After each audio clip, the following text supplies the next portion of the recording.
Hey, what's up, y'all? It's your boy DJ Fanatic at soundsforproducers.com. As you can see, there's two of us here.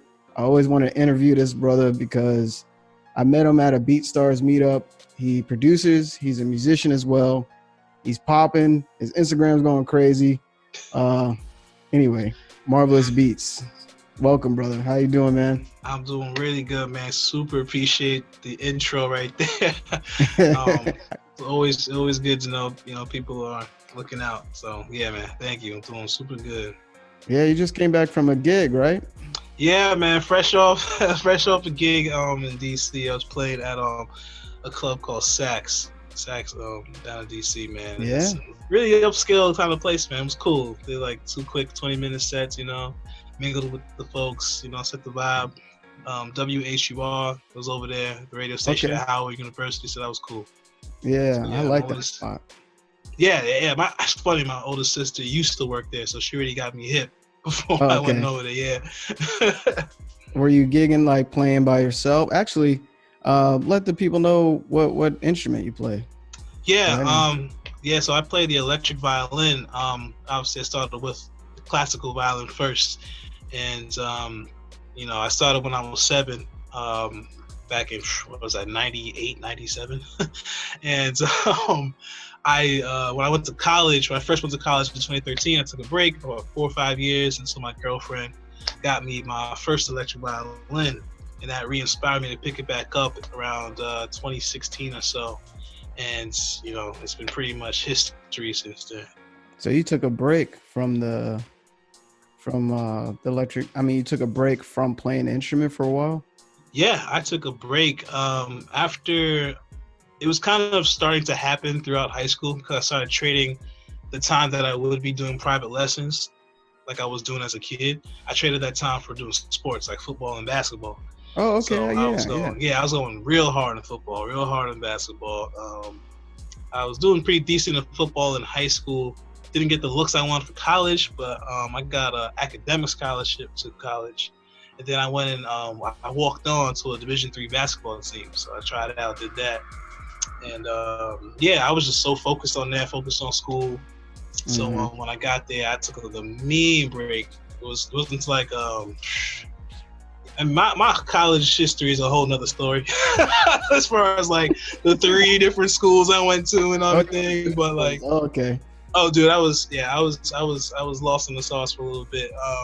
Back at and I went to NYU, the Polytechnic Institute at NYU, so the engineering school of NYU. Okay. So I went there.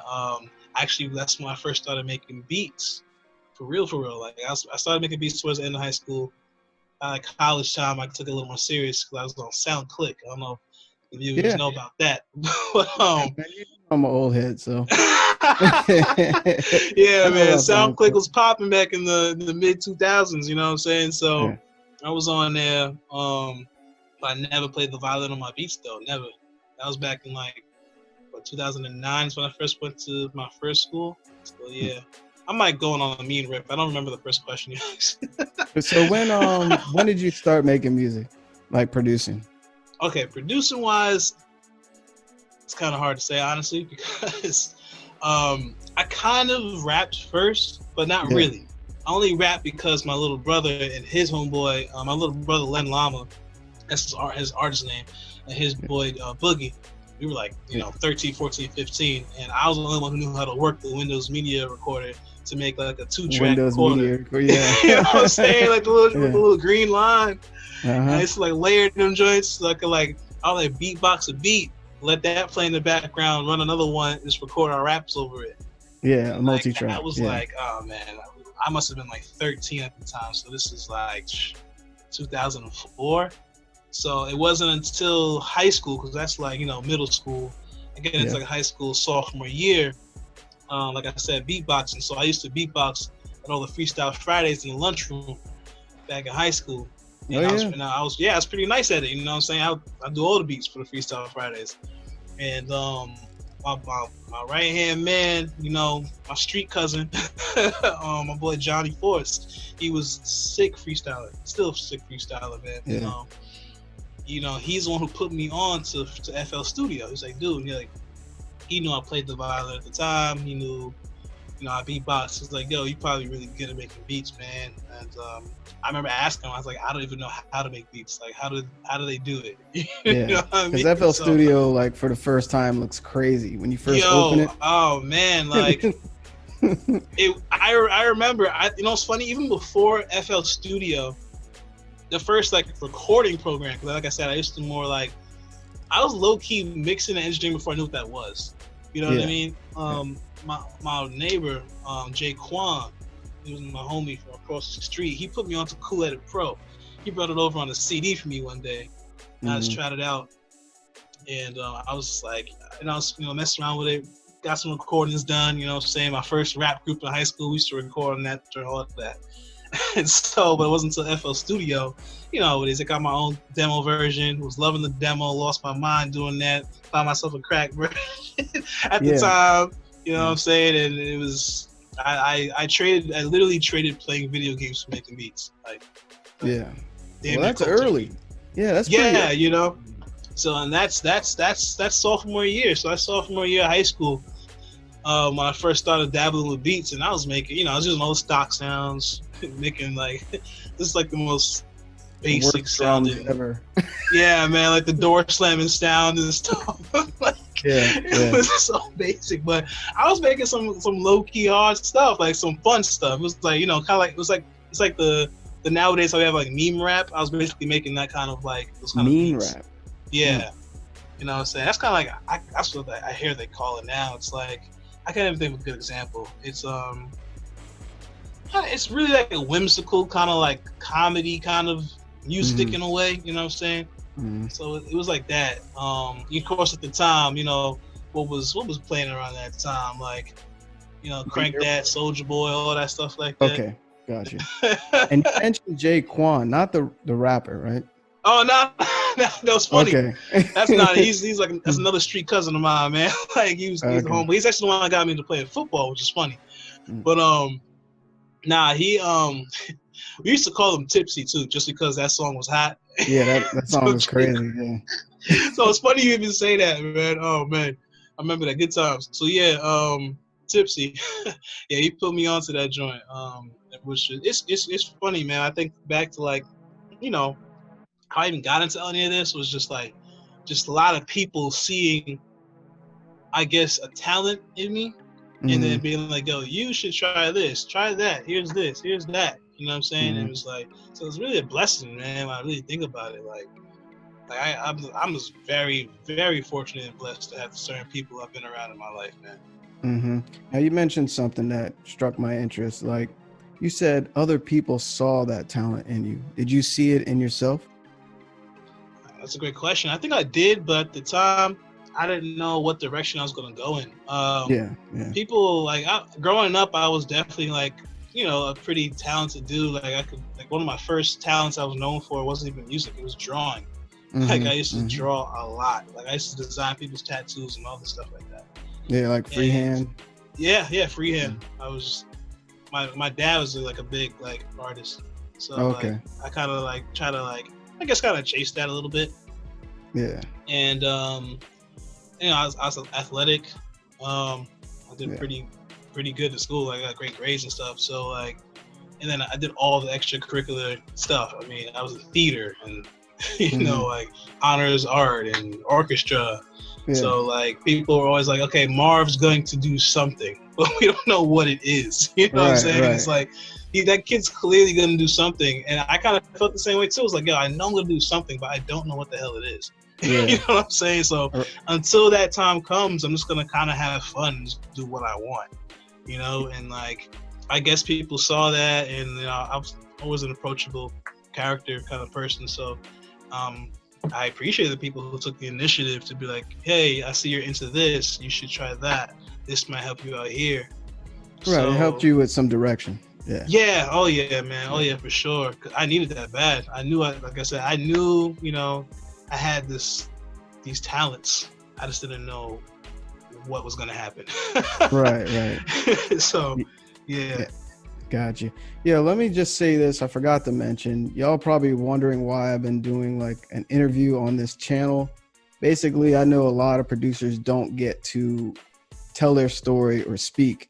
and also want to give the community basically some value of like the backstory of producers and musicians that I admire, because Marvelous Beats here is unique because he's a musician as well as a producer. And sometimes that's rare because all you see is just producers or just a musician. He has a combination of both. And speaking of that, like, what do you think your musicianship adds to your music? I hope so. I hope so too. Like, how do you think, like, does it give you like a different perspective on making music? Let me put it that Absolutely. Like, I think everybody who's in the production field now could agree with me when I say making your own melodies could be like a huge advantage. I know melodies are easy to get and they're all royalty free, all that good stuff. But what I'm realizing lately is people using the same melodies too much, and like 5 producers using the same melody, and if you're even hip to anything as far as like music syncing, like sync licensing and stuff like that. Oh yeah, I got a couple. Yeah. Well, congrats on that, man.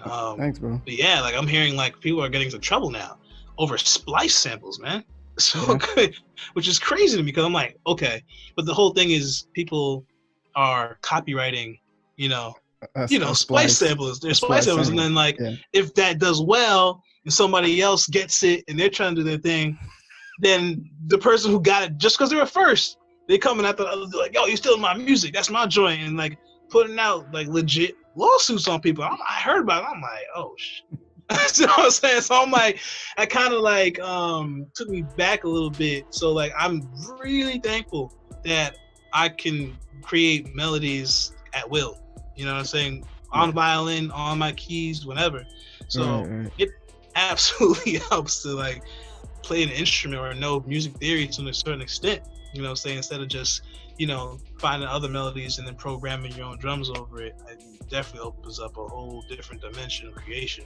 Right. I'm glad you brought that up because we sell loops on soundsforproducers.com, and on this channel, I like to show producers how to totally change a loop into something unrecognizable. You know what I mean? Exactly.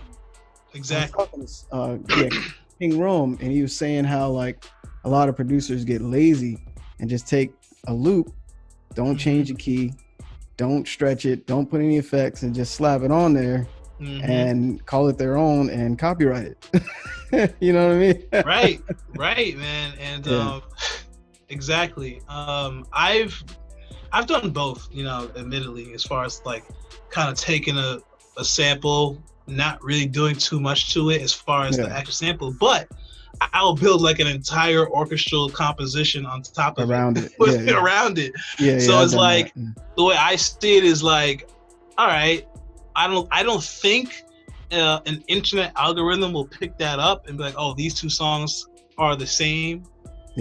But obviously to a human hearing that, and if they wanted to, they'd be like, oh, that's the same loop I use. It still kind of leaves you vulnerable. So I'm once again kind of trying to stray away from that.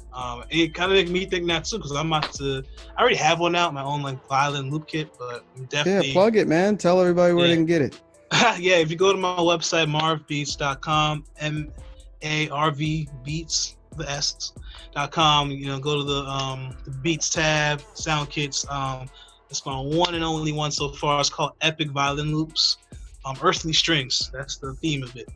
So I have another one coming out that I haven't told anybody about yet. So, you don't have to. You don't have to say anything. I don't feel like editing, man. I the perfect time to hint it. I mean, I got another one coming out. I won't say the name. I won't say the theme, but it's coming soon. And this one is fire. Like fire. Like I'm really putting my time into it. I'm really putting my new knowledge of mix into it. So I'm excited about that. But man, I'm definitely trying to get into the loop thing for sure. I think at least the way I see the market is like it would be nice to be part of like a splice thing. You know what I'm saying? One of those like big loop aggregators. But part of me feels like there's a market for exclusivity. Like you'd have to come to my website to get the results. Oop, phone going off. It's all good. See, popping. I told y'all he's popping. Yeah, man. So I'm thinking of like, I'm kind of trying to like, kind of keep it a little exclusive as far as like when I put my violin loops out. So one, I have more of a personal relationship with the customers. Yeah. And, you know, and it kind of cuts down the chance of like, you know, 50 people using the same loop and not changing anything and creating a problem later on. Got you. So, yeah. Because I was gonna ask, can you get him over here on Sounds for Producers? You know, we can work something out. I mean, for you, I could definitely do something for sure. I appreciate that, man. Bro, so with you, we could do something for sure. Maybe like a discount code. You get it at your side or something like that. You know what I'm saying? So, there we go. Yeah, we'll work something out for sure. Yeah, you already know. I'm gonna send you that pack before it even drops. So you can check it out for sure. For sure. Yeah, and I'll put the link in the description too for that, so that way y'all can get it. So something else I had to ask you, man. I usually like to ask this in the beginning of the video because you know how some people's patience wears off. Anyway, tell them some of your accolades as a producer. Like, what are some of your accomplishments that you've had? Let's see. Let's say from the very beginning, I'd say like I think one of the biggest ones at the very beginning when I was first starting out back in my college dorm room, I had linked up with Tory Lanez via SoundClip, and he used like 3 to 4 of my beats, and like one of them came up on a mixtape that was hosted by like DJ Webstar and I forgot the other DJ. It was his project was called Mr. Peterson. The song was called Thank You Mama. It's still on YouTube, and it did really well. And that was like the first kind of big one. I've done a whole bunch of like what year was that? That was, I want to say 2010. Okay. 2010, like a decade ago, which is crazy.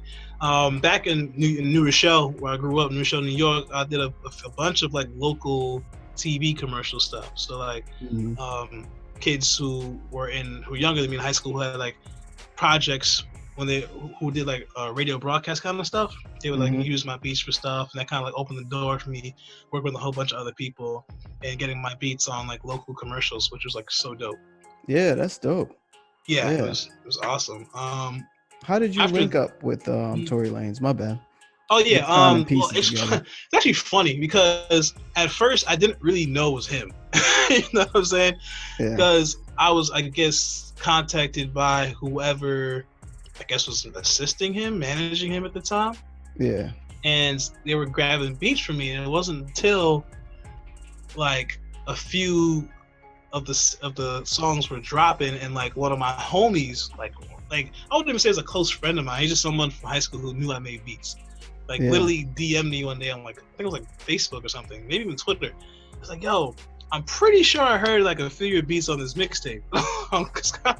He knew your music though. That's good. Those little small signs let me know that I was doing something right. You know what I'm saying? Right. So, like, right. Yeah. Even that alone made me feel so good. Like before he even told me whose it was. So he shows me the mixtape. I'm like, oh shit. I'm like, yo, yeah, those are my beats for sure. And I'm like, I go back through my emails to like connect the dots. Yeah. It's like, oh, this was Tory Lanez the whole time. So like, I go to Twitter, you know, holler at him, whatever. He's like, oh, what's up? You know, I've been trying to find you, you know, for this time. I was like, oh, yeah. I'm like, yeah, man, you know, tracks are dope. You know what I'm saying? So like, I was just like, I actually asked him like, hey, you know, on the YouTube, do you think they could like throw some like credit? Because there's no credit anywhere. Oh yeah. You know what I'm saying? Now, did he buy them from you, or was it on some? Yeah. Okay. Those are leases, straight up leases, but it was, I guess, under a whole different name. So like, you know what I'm saying? That's what I'm saying. So it's like I didn't even know that person who was leasing, I guess, the beats from me for him. You know what I mean? So it's interesting how that worked out. But man, that opened up a lot of doors for just my business myself. For just selling beats, period, to other people. And I'm trying to remember what really happened after that. I feel like after that, I started just really producing for people around my city, and like starting up different like other people's kind of like careers really. Because I had the studio at the crib or the dorm and all the beats. I knew how to do everything. So, I just started doing a ton of mixtapes for people, like a lot, which was like kind of like my boot camp. Yeah. And I feel like my next big accolades as far as music as a whole came more so later on when I started getting really heavy with the violin. So, things like playing with Wale at his New Year's Eve show, playing on NPR Tiny Desk at Goldlink's. Right. Now the Wale show. Where was that again? That was in Silver Spring at the Fillmore in Silver Spring, Maryland. Yeah, is that when he brought his daughter on stage? Oh, see, that was the following year. Okay. Because he does that show every year on New Year's Day. Actually, this past New Year's Day was the last one. I think he's stopping them now. I don't know why, but it was like an 8 or 10 year run, I think. Wow. Yeah. I saw it on TV. Yeah, I'm actually really blessed to have been part of that. You know what I mean? Like that's kind of like that's history. Yeah, so, I didn't know you were part of that. That's awesome, man. Man, it's crazy when I think about it. I'm just like, man, I'm a lucky cat, and I'm like, it's so hard to remember sometimes because things happen so fast. So I'm trying to remember, music world. And then being in a movie, and on BET, basically being myself, basically in a BET movie, cameoing as myself, which was like insane, and that was like so last minute. That happened. Yeah. But now let's back up a little bit. We kind of brushed over the NPR Tiny Desk with Goldlink. Don't worry, bro. Don't worry. I got you on track, man. I appreciate it, man. I'm trying to go through the encyclopedia. How did that come about? I am part of a band which basically consists of a bunch of talented brothers and sisters who all basically went to HBCUs out here in the DMV, called Control Chaos, and the leader, his name is Foots, Jonathan Foots Livas, and he's been doing this thing for a while out here, and he knew Goldlink's manager. Okay. So Goldlink's manager, I guess, was kind of in the market for players, and specifically violinists. So he just passed on my contact, and I guess dude liked what he saw. And he hit me up and was like, hey man, we're trying to do this NPR Tiny Desk with Goldlink. We talked a little bit of business as far as rates, and then I just went to the rehearsals and we rehearsed, and it was smooth like that, man. Before I knew it, I was in the NPR Tiny Desk building on North Capitol. You know what I'm saying? And I'm just like, this is really happening? You know what I'm saying? Because bucket list, man. Yeah. Oh, bro, it was, because it's so funny because I had just got hit to NPR Tiny Desk around that time. Like, that's I was crazy. Dead ass, bro. Like, I was just watching a whole. I was like, I used to religiously, kind of still do. I play like Anderson .Paak. I love his NPR Tiny Desk. Yeah, he was on there. Yeah, he killed it. So like, I'm like still in the midst of like playing that back, you know what I'm saying? And the next thing I know, it's like, oh, I have an opportunity to be on it now. I'm like, oh, this is crazy. Right. So yeah, and that's pretty much how that came along. Goldlink's a really chill dude, man. Super chill dude. Yeah. How was the were you like nervous during the whole shoot? Like when the cameras are on and all that? Cause that's a big deal, man. NPR Tiny Desk. Yo, it was such a surreal moment that I almost didn't have time to think about it, man. I'll be real with you, like, and to be honest, coming off of that Wale show, like made I don't want to say everything else not feel as nerve-wracking, but I started to feel less imposter syndrome, basically feeling like I didn't belong there. Right. I started to be like, nah, I belong here. Like, I've busted my ass for years. You know what I mean? Yeah. So it's like I'm here for a reason, you know. So as long as I don't look stupid, or like, have like a linty ass wrinkly shirt and like the locks are done, I think I'll be okay. You know what I'm saying? That's literally what it was. Like, as long as my zip range pulled down or something, you know what I mean? Like, look at that violinist right there, yo. Millions of views going around the world, like, you know what I'm saying? So like, As long as that was fine, I was good. You know what I mean? So Yeah. I was excited. I was just really excited, man. I was so happy to be there because, like, to get to, like you said, it's a bucket list kind of thing. So when you're there, I'm just like taking it all in. Like, I'm like looking at the whole office floor. I'm like, yo, this is really an office. I was just on a stage. Like, this is a legit office. I'm like, this is nuts. And then I didn't even know there was a live crowd. There was like a whole bunch of people. Yeah, it's a huge live crowd, and they're all stuffed in there. Yeah. Yeah, legit, man. It was so funny because I'm looking in the crowd, and there's like a couple people I actually knew that were like in the crowd, and I'm just thinking, like, how did y'all even like know about this? How did y'all get the link to come to this? I'm just like, okay, you know, I see you. Like, it was an all around just real cool experience. You know, I'm like, you know, Instagram storying the whole thing. And now, how did that help you professionally, either as a producer or musician? Like, how did it? Well, first and foremost, as a musician, that gave me personally the confidence. Like, all these little bits are just confidence boosters. Like, yo, just keep going, just keep getting better. You know what I'm saying? Like, that NPR Tiny Desk thing was almost like over a year ago now, which is crazy. Yeah. And like, even now, I'm like 10 times better than I was even back then. So, production wise, I feel like it's kind of my duty now, because of how well I'm doing as a musician, to combine that with my production, because at the end of the day, and I'll say this here on your podcast, I really enjoy playing the violin. I'm 100,000 bazillion % thankful that I can play it at the level I do, and that I can make a living doing this. But my goal has always been, and still is, to be a producer, not a violinist. So I have to now be smart and use all this clout that I'm building up, and you know, kind of warp it back into like being a producer, man. So you know, I had so much anxiety that I still kind of battle with now, because like I have a legit fan base of people that love me playing the violin. So trust me, man, I'm a DJ, so I know what you mean. See, there you go, man. There you go. So it's like you don't want to alienate people that follow you for a certain thing that you're doing. So I'm like, all right, I literally feel bad making a beat and putting it out without any violin on it. Like, that's where I'm at now. So it's like, it's such a strange paradox I'm in, because like, I don't want to feel like, oh, I'm like in this box that I accidentally created for myself. You know what I'm saying? So it's like, because it's not a box. This is a blessing, bro. Like, I can do a gazillion things. You know what I'm saying? But I slowly have like kind of like found my balance with it.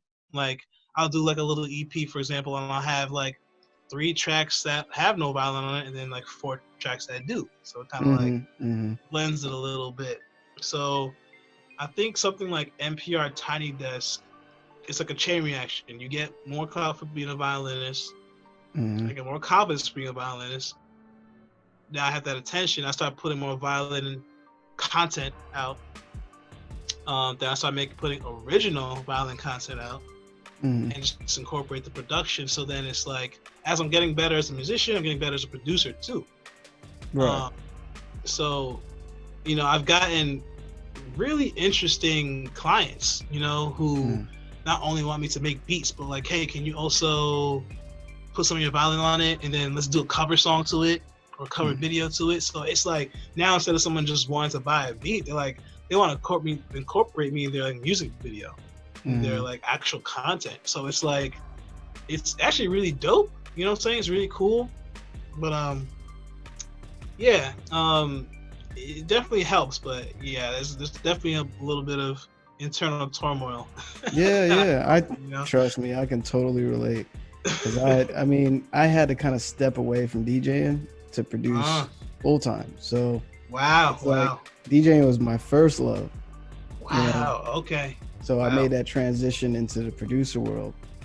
But Oh, DJing's wow. a little different because you can kind of hide, way up in the club somewhere. And they That's don't really facts. see That's facts, man. right. That is facts. I be jealous of the DJ sometimes of these gigs I be doing. I'm like, damn, bro, you get to just chill in the cut and spin these records. I gotta be out Right, here. I gotta right, be out here front and center. smiling and playing and looking good and Right, right, exactly. Cause I'm a producer, so we be antisocial sometimes, man. Like, so it's funny for Yeah, me to say that because yeah, I'm like, I'm an NPR Tiny Desk and movies and stuff, but it's like yeah. I'm low key hella antisocial and like sometimes I'm like introvert extrovert, so it's like it's just funny, man. Like putting myself out there sometimes, I'd be like kind of laughing to myself inside. It's like, Marv, what did you get yourself into? Right, You know right, what I'm right. saying? It's like, I've done that you to know, some like gigs I've done. it's I'm like, like, well, what no did I say turning back yesterday? now. The curtain, the Right. stage is lit. There's hundreds of people in here now. You have to play. So, Exactly. so you just Play my song. right. And so it's like, oh my god, I just did a gig at Morgan State University for the Prince Hall Masons. They were having I think it was like an anniversary kind of thing, right? Yeah, I think I saw your post. You said something about how people didn't recognize you until you started playing, Yo, right? yeah, that's another story. That's funny. But I remember there's a moment while I'm playing because I don't want to say I get jaded, but I don't know. There's just a moment where like I was on stage and like I'm playing. It's after like the third song. I haven't said a word. I'm just playing, and like I just kind of paused for a second and just like without a mic, just started like yelling and screaming to everybody, like talking to them, like, "Hey, this is a great honor. Thanks for having me here." Because I'm like, I felt like I was being a little too weird by being too quiet, so like, I had to say something. Yeah, to make So them feel more comfortable. yeah, even though they loved it, it was just all in my head. But Yeah. I'm trying to remember the reason I even brought up that story. I think you said something about like yeah, DJs being in the cut, and it's just funny because like I don't know, as a producer, I think this kind of comes back around to the whole thing of being a producer and getting out of your comfort zone. Like, I just feel like if someone like me, who is like, I know the level of like loner I kind of am, Mhm. and like a little like sometimes I could be shy or whatever, but like someone like me can go out there and play in front of 200, 300 people, go on TV, go on NPR. I'm like, yo, anybody can do that, man. Trust me. Mhm, Like, mhm. I mean, I get nervous before everything still. Like, Yeah. I could like something as simple as going out on the street when I used to like play heavily on the street. And people used to be like, yo, like I'm so. That's like I tell people to this day, like, yo, if you can sing, if you can play, you can do whatever. Go out on the street, bro. Like, just go out on the street. If you're a young cat that got no responsibilities. Like, go on the street, meet people, and play. Yeah. But a lot of people say we're so nervous, they're so scared, too shy. I was like, dude, I'm like scared as shit every time I go out there on the street. But Yeah. as soon as I play that, that first couple notes, it all kind of melts away. And I'm here, I'm having fun. Right. Yeah. And you So playing music. Music kind of, puts you in that zone, and you forget that you're there. exactly, and it's crazy how powerful that is because I know the extent to which I get nervous before things, and it's amazing how that dissipates as soon as like everything starts. Right. Exactly.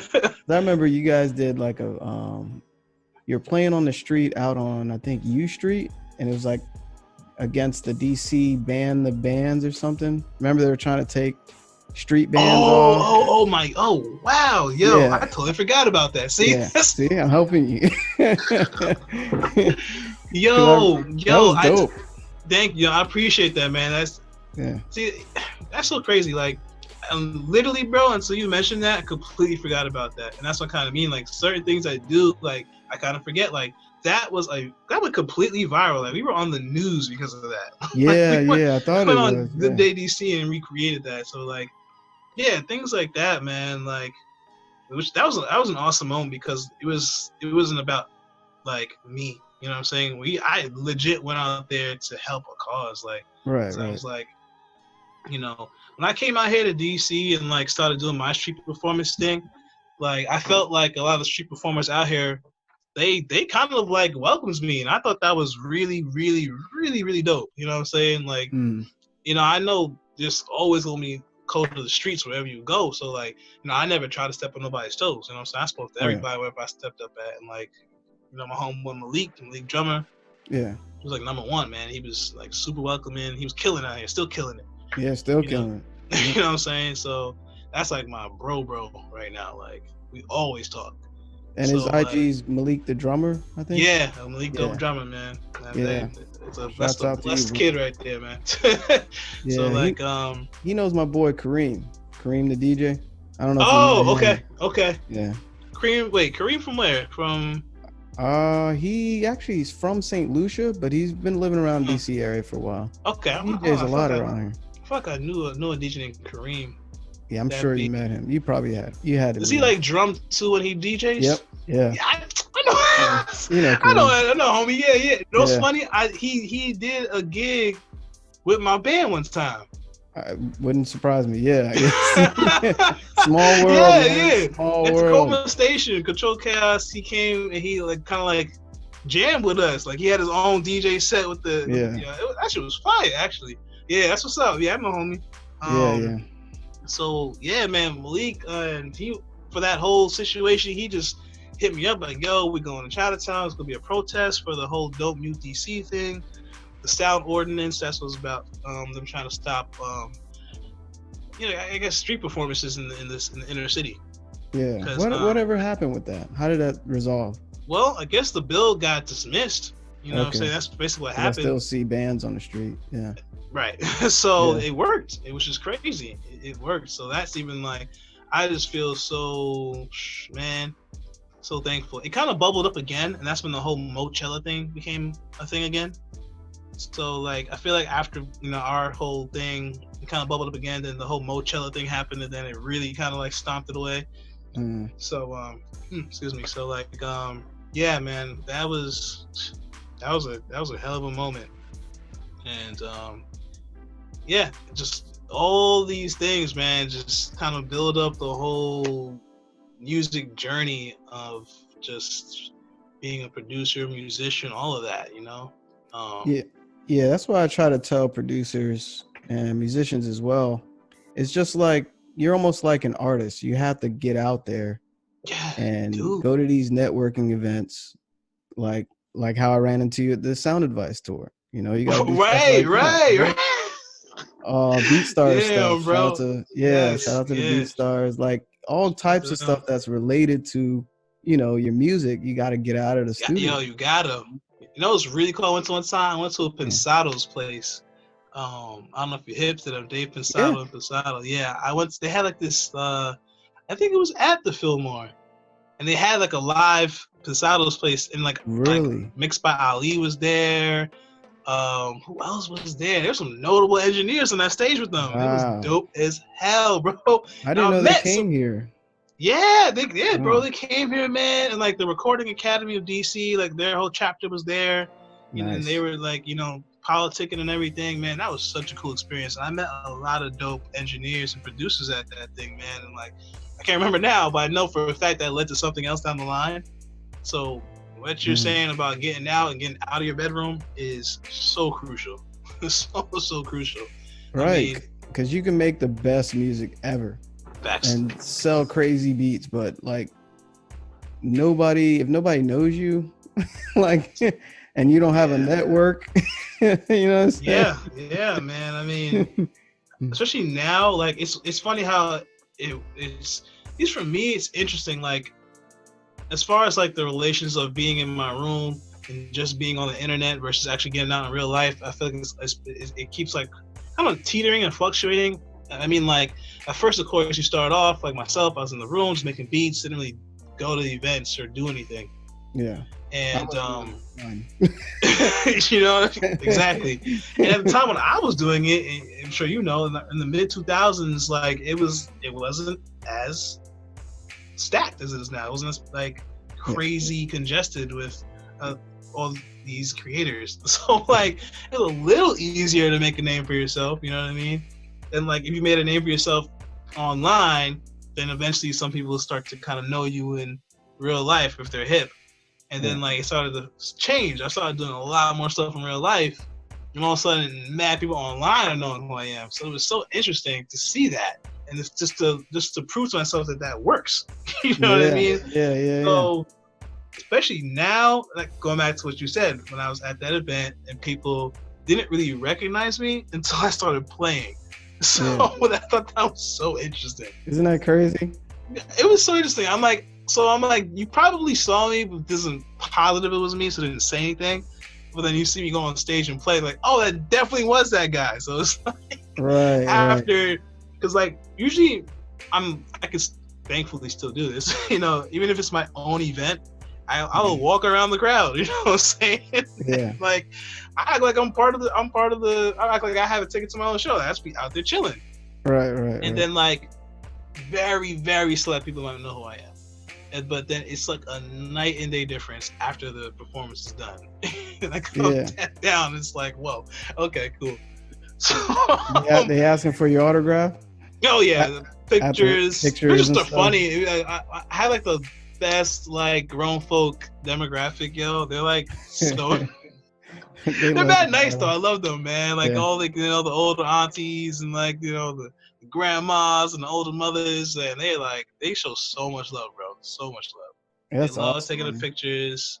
They love actually joining your email list and like actually opening it and like actually following your, you know, your show list. It's like, wow, like y'all are real fans. Like it's awesome. Like they'll actually buy a CD still. Like what, bro? That's what's up, man. Yeah.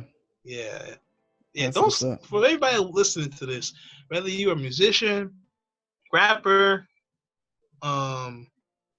producer, if you have some kind of style that's like kind of close to easy listening, especially you chill hop dudes. Oh man, like if you go on the street in the city and you just go out there and just jam with your stuff, man, you will be surprised how many CDs can still be sold.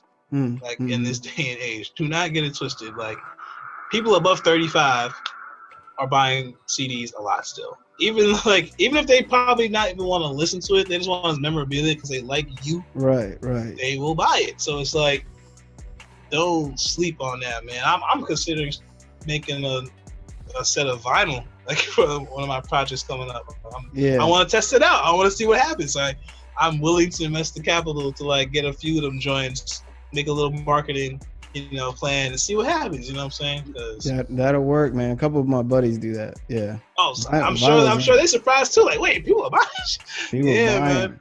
Yeah, and you already have that connection too. So you have the connection with an older. Exactly. So it's like, which I'm lucky for, man. I'm so lucky for that, man. I'm telling you. The private sector, as far as being a musician, honestly, that's a big thing that helps. It's like, if you can get yourself to even make half a living, you know, performing as a musician, it's a lot easier to like funnel that money back into your production as far as marketing and stuff like that. It's it kind of like exponentially helps because you're still doing music to make money for music, to put more into your music so you can make more music. And it just kind of, it's beautiful. It's a beautiful thing. So I kind of try to be those people in my life that saw talent in me and like kind of like, you know, gave me direction. So like I see people all the time, like not putting too much people's personal stuff out there, but there's a lot of people in DMV who are like super popular, but didn't know anything about an ASCAP, nothing about distribution, nothing about public administration, and like still kind of just throwing out freebies, you know what I'm saying, on SoundCloud and stuff. I'm like, yo, did you know like you can do X, can monetize. Y, Z? Yeah, I'm like, dude, like once again, I don't want to put people's names out there, but don't say no names, you know. But there's notable people in the DMV who I've literally kind of like on the administrative tip, kind of took them under my wing and like showed them and set their whole thing up, like set them up with the ASCAP, BMI, whatever they chose, and wrote out a good plan for them on how they should release the music administratively, you know, how to copyright it, go that route, how to pick a distributor that works best for them. Like, man, I've started like, unfortunately and fortunately, yes. because why I say unfortunately is because, like you said, I could be easily charged for this. You know what I'm saying? Yeah, that's consulting. But It's consulting. right. But I don't know. It kind of works out for me because I guess I've been doing it for the right people because they look out for me later on. You know what I'm saying? Like they've looked out for me crazy. Yeah. You know what I'm saying? So, I could, you know, it's funny you say that. I could definitely see myself eventually falling into some kind of like professional consultant, manager type of person, maybe somewhere down the artist line. development, maybe. Artist development, like Yeah. I could definitely see myself doing that, man. Because like I know so much. I'm kind of a nerd about it. Like I like to research music business and like keep up with the trends and stuff. I think that's why I've been so lucky because I've actually worked really hard to be lucky. You know what I mean? So like I don't mind sitting down and reading blog after blog and like falling asleep at my screen. I'm like, nah, I gotta finish this last page. Like, like I need to get closure on this idea I have. You know what I'm saying? So how important would you? My bad. Go ahead. No, go ahead. My bad. I'm rambling off, man. How important would you say it is for like producers to know the business side of things instead of just putting beats online? And it's as important as milk and cereal, man. You can't like. I never heard anybody say that. I'll be with it real, man. It's that important. Like, if you want a bowl of cereal, you need that milk, man. You want to make beats, you need to know the business. Like, it's okay, I got crucial. you. Yeah. Perfect example, man. SoundCloud. There's no licenses on SoundCloud. Well, that's one part of it. you got to email that separate. And the streaming thing became a thing. And like I look back at my SoundCloud and like my overall numbers, right? 1 million, 2 million streams. Yeah. On my SoundCloud, I'm like, yo, yeah, I make little beat sales, but damn, I didn't make a cent off none of those streams. You know what I'm saying? Like 2 million? Nothing. Yeah. Like, dude, nothing. And like, I don't like thinking about it. So and then I wish, like, imagine if if somehow I know streaming didn't have the infrastructure it has now, but I don't know. Let's say I somehow figured out a way to like monetize just the plays. Like, man, like that's a several racks right there missed out on. Like, you know what I'm saying? So it's like, what I'm essentially kind of started doing now is turning Spotify into my SoundCloud. You know what I'm saying? Like, I make beats, and the ones I really, really like, and I think are really good, those are the ones I consistently release and put out. So I want to eventually build that up on my Spotify and iTunes and all that stuff like that. It's like, I don't want to have a freaking SoundClick or SoundCloud or, you know, I mean, SoundCloud, I know they kind of monetize now and all that stuff, and Audiomack too, but I don't see the point of having really, you know, SoundCloud or SoundClick with 2 million plays, and you're not making a cent off of that. Like, it just doesn't make sense to me.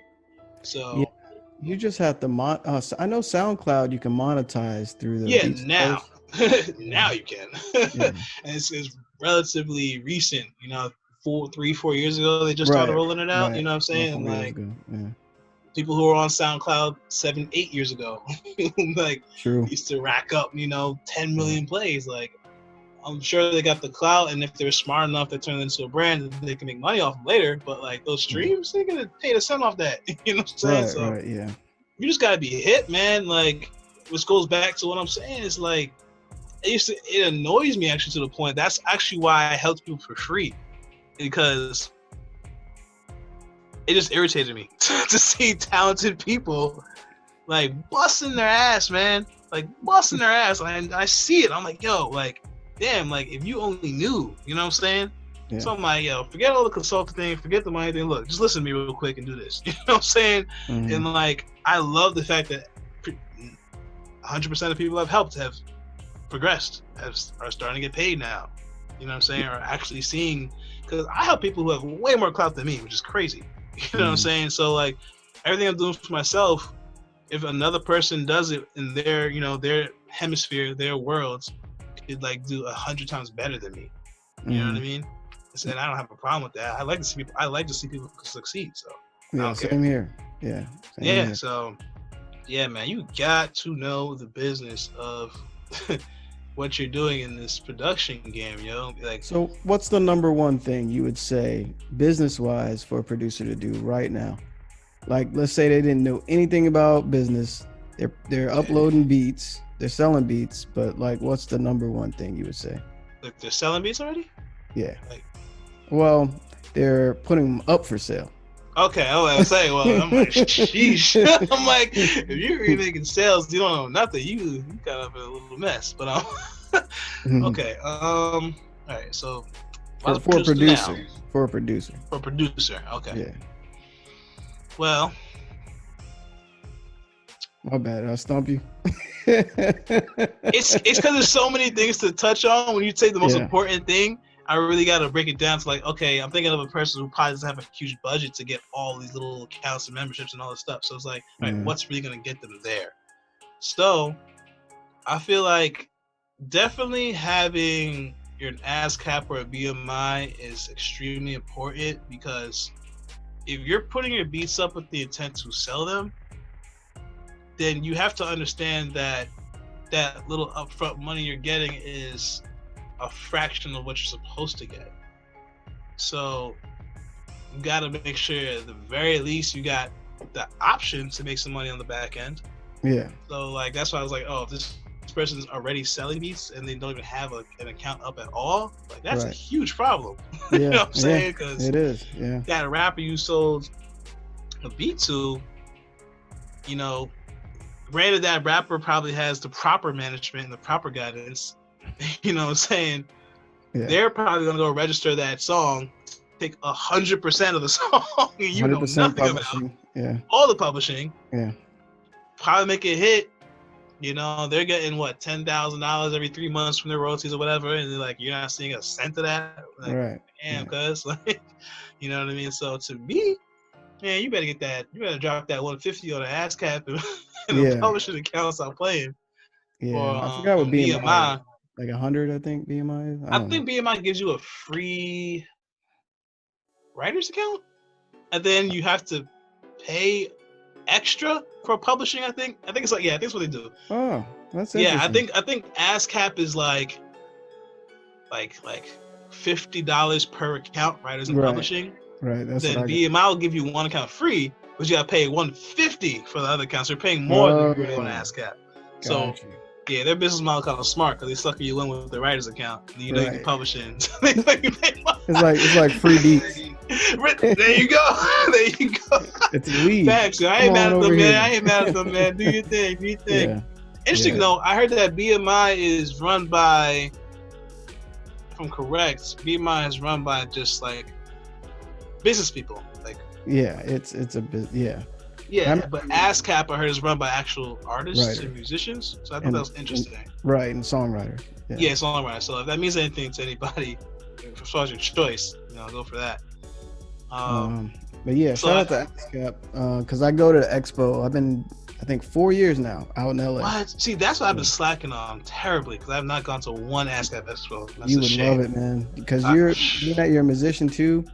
Man, you know how many connects? I got a stack of business cards from 3 years back. I still. Oh man! I got a few of those stacks of business cards from some company. I got to go next year. No BS. I gotta go. That and NAMM. I gotta go to NAMM. Yeah. All those conferences, man. You just gotta go. You gotta go. Figure out a way to go.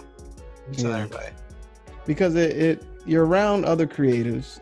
And you also you're around that energy and you learn a lot and it gets you out of your regular system. You know what I mean? Yeah, it does. Yeah. It does. It's refreshing too, man. You come back more inspired, you know what I'm saying? You got a new perspective. Yeah, it's crucial.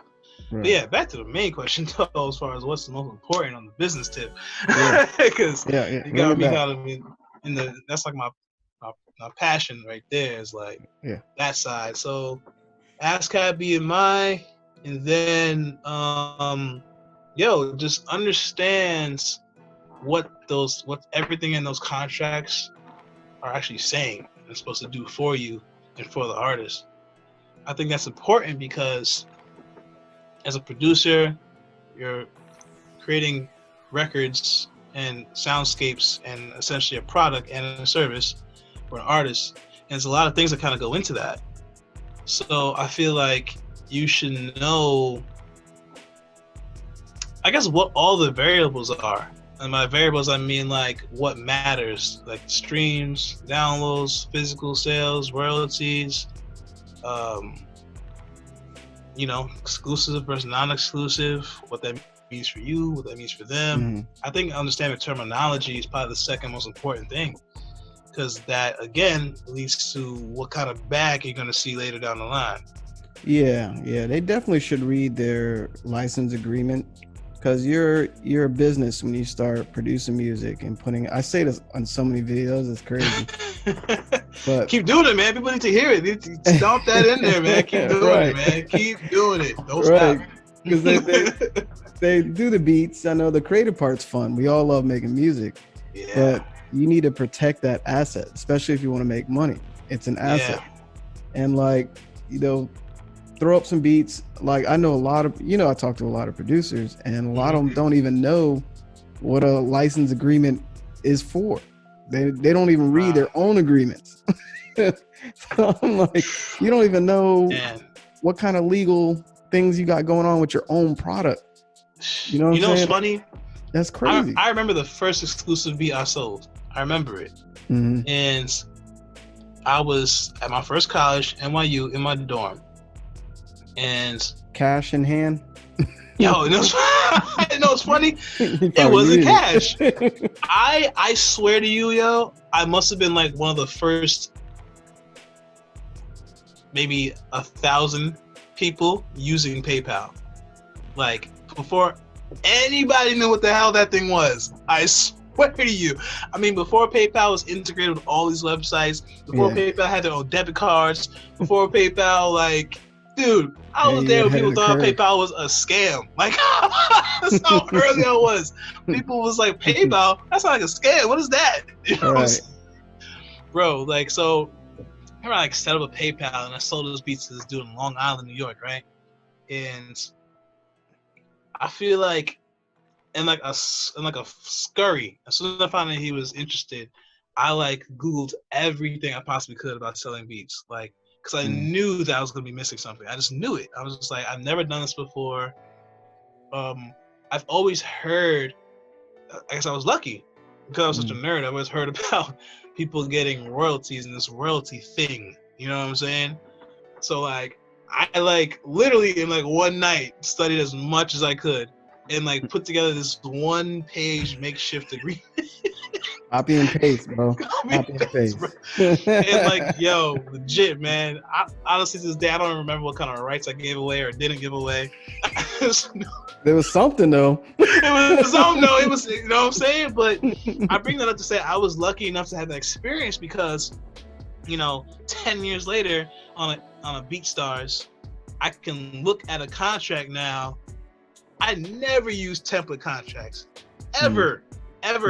I always take the template and then I change things around. You know what I'm saying? So, like, that experience was everything because now it's like I just know exactly what I want to do, what I like to do, as far as with my agreements, stuff like that, what works for me. So, like, I think that's important too when it comes to being a producer. Like, it takes time, honestly. You're not gonna learn it real quick, overnight. Right. There's definitely a learning curve. There's a lot of stuff to it, but as long as you're like aware, that's a great start. Like, don't just be out here willy nilly, like. Yeah. Like, because you get screwed that way. OD, like. It take everything. Yeah.